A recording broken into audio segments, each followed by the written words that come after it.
జీవనోపాధిగా చేసుకొని ప్రతిరోజు ధైర్యంతో సాహసంతో వేటకి వెళ్ళి జీవితాలను గడుపుతున్న మా మత్స్యకార సోదరీమణులందరికీ నా హృదయపూర్వక నమస్కారాలు. మన ఉప్పాడ పిఠాపురం నియోజకవర్గంలో ప్రత్యేకించి ఉప్పాడ కొత్తపల్లి ప్రాంతం ఇప్పుడు మీకు ప్రపంచం మన దేశం అంతా తెలుసు. ముఖ్యంగా మన రాష్ట్రం అత్యధికంగా మత్స్యకార వృత్తి మీద ఉండే కుటుంబాలు ఎక్కువ. సో నా దృష్టికి గత కొన్ని రోజుల క్రితం, దాదాపు 10 రోజుల క్రితం మత్స్యకార సోదరులందరూ ఇక్కడ 4 రోజులు ధర్నాలు చేశారు. అలాగే పరిశ్రమల కాలుష్యం వల్ల మత్స్యజాతి అంతరించిపోతూ ఉంది అని మీరందరూ చేసింది నాకు చాలా బాధ కలిగించింది. ఎందుకంటే మన జీవనోపాధి మీకు ఇబ్బంది కలుగుతూ ఉంది, ఎలా చేయాలి ఏంటి అనేది వీటి మీద మాట్లాడుతూ వచ్చాం. సో పొద్దున్నే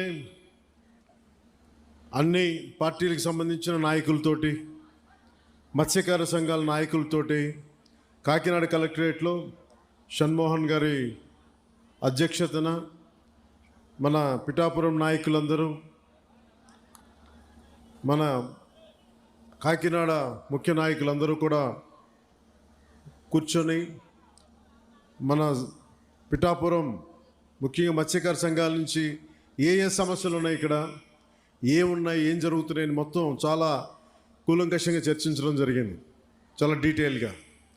సో ఒకసారి ఏం చేశాం, దాని తాలూకు సారాంశం ఏంటి, మీరు లేవనెత్తిన అంశాలకి మీరు నన్ను అఖండ మెజారిటీతో గెలిపించిన మీ పిఠాపురం ఎమ్మెల్యేగా ఏం చేయాలి ఇవన్నీ ఒకసారి మీకు ముందు పెడతాను.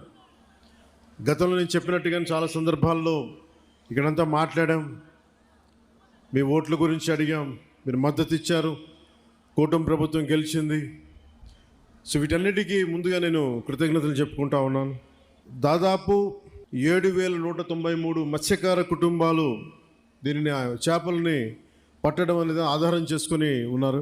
సముద్ర స్వభావాన్ని అంచనా వేసి వేట చేయటం మన మత్స్యకార సోదరుల తాలూకు అపూర్వమైన నైపుణ్యం.